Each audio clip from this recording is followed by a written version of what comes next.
Job.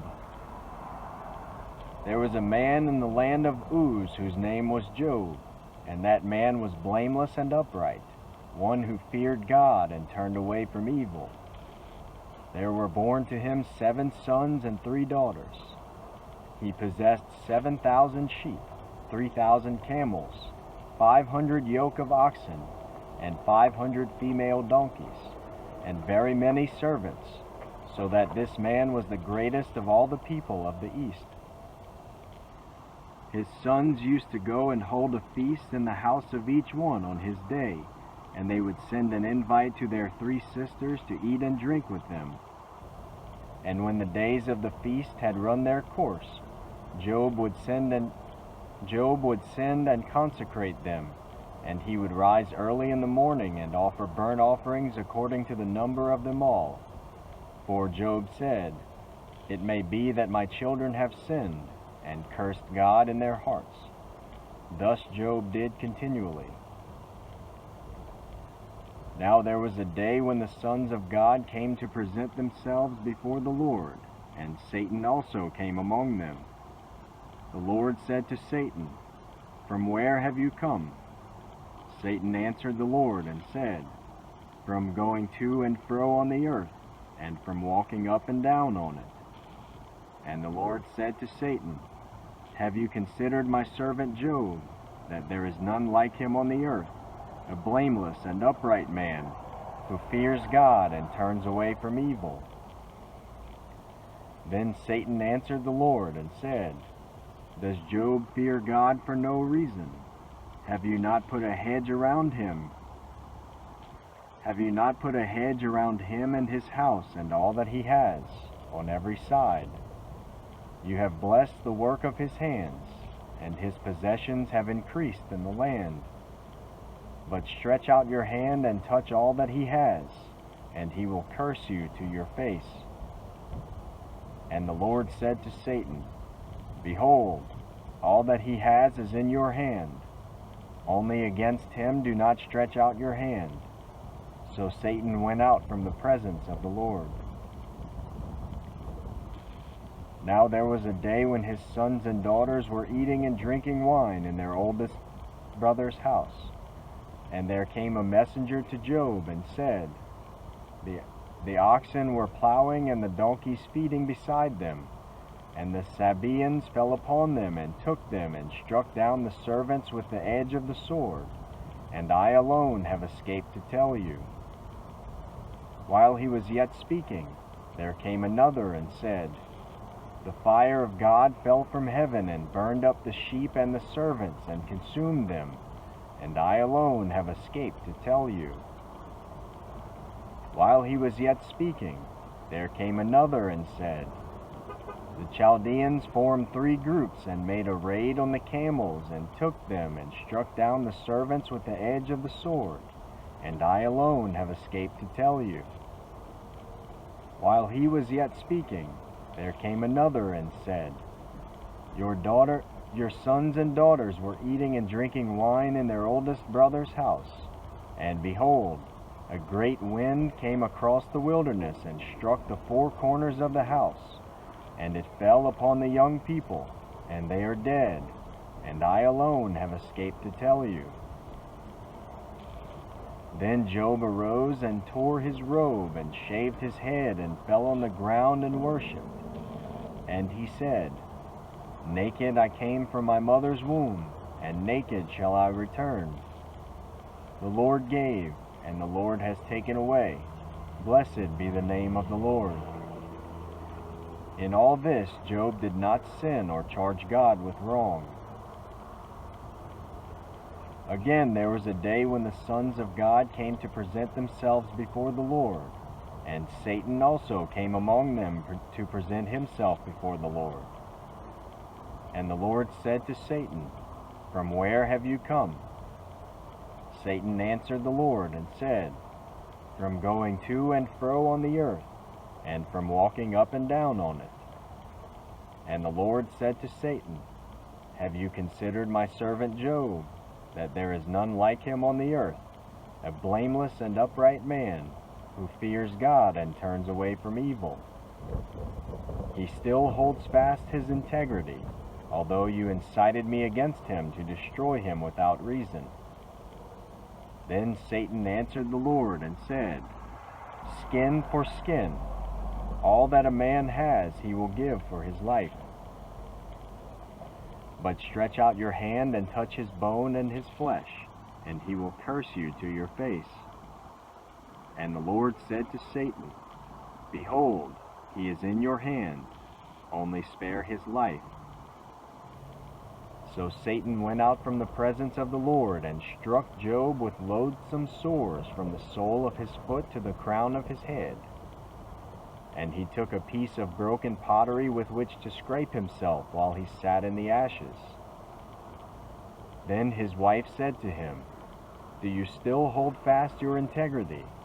Curse God and die. But he said to her, You speak as one of the foolish women would speak. Shall we receive good from God, and shall we not receive evil? In all this Job did not sin with his lips.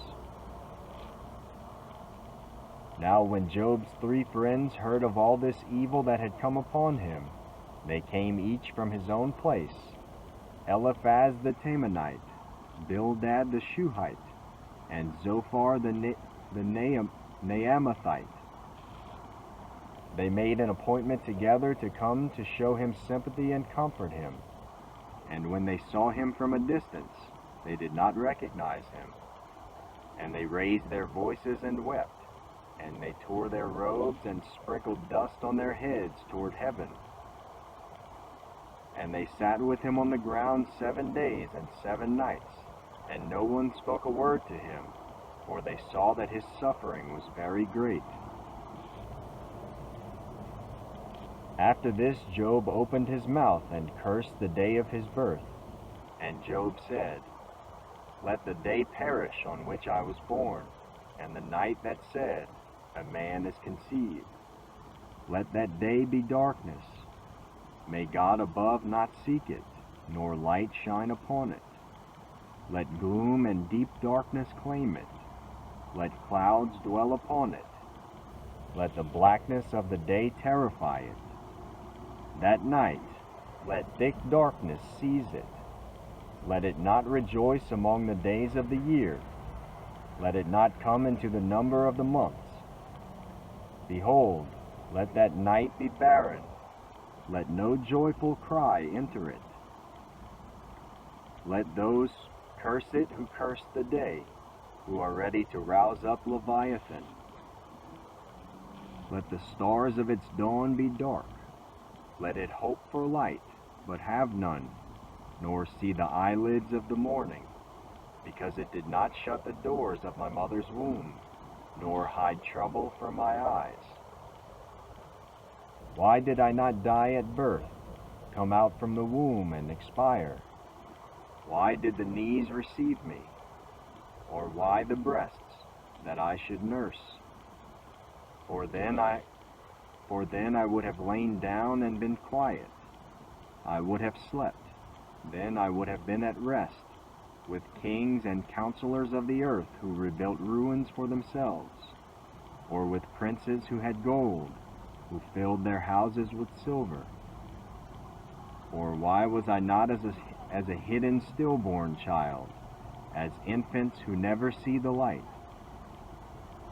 There the wicked cease from troubling, and there the weary are at rest. There the prisoners are at ease together. They hear not the voice of the taskmaster. The small and the great are there, and the slave is free from his master.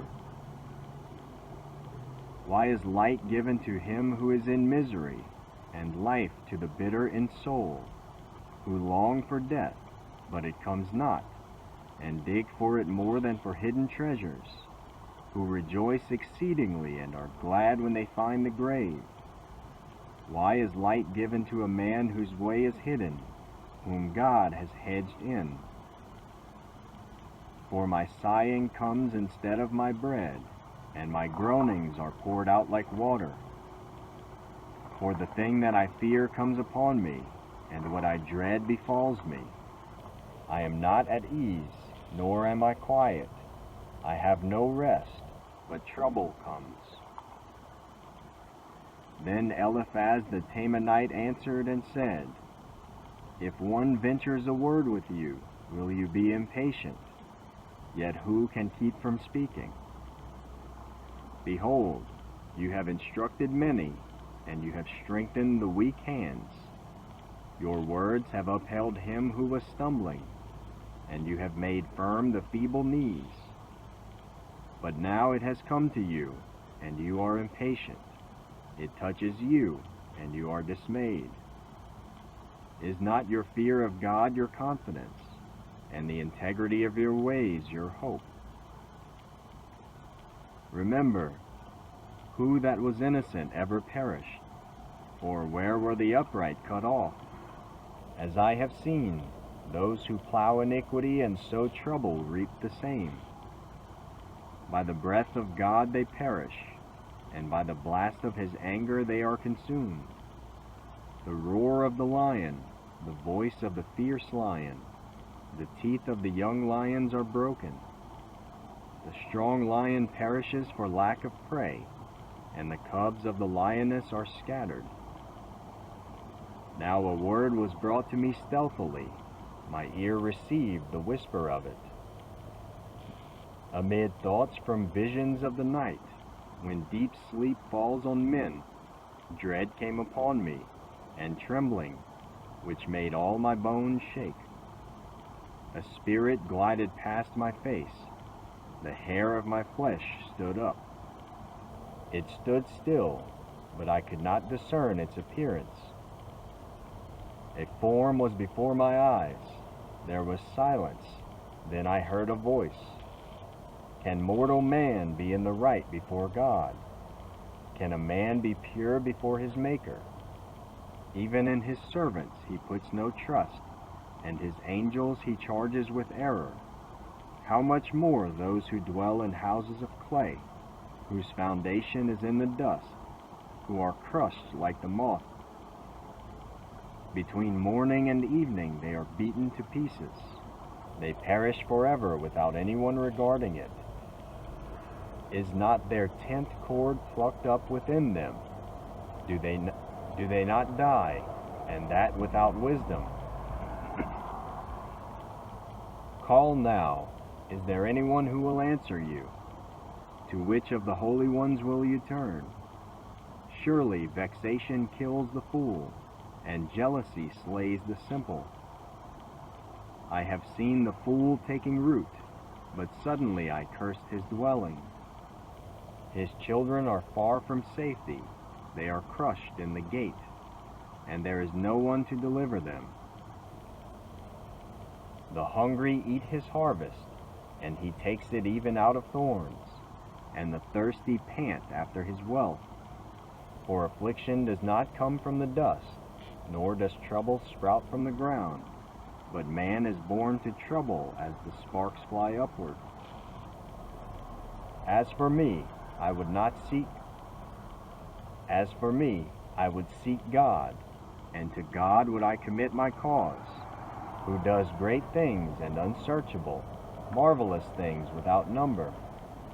He gives rain on the earth, and sends waters on the fields. He sets on high those who are lowly, and those who mourn are lifted to safety. He frustrates the devices of the crafty, so that their hands achieve no success. He catches the wise in their own craftiness, and the schemes of the wily are brought to a quick end. They meet with darkness in the daytime, and grope at noonday as in the night. But he saves the needy from the sword of their mouth, and from the hand of the mighty. So the poor have hope, and injustice shuts her mouth.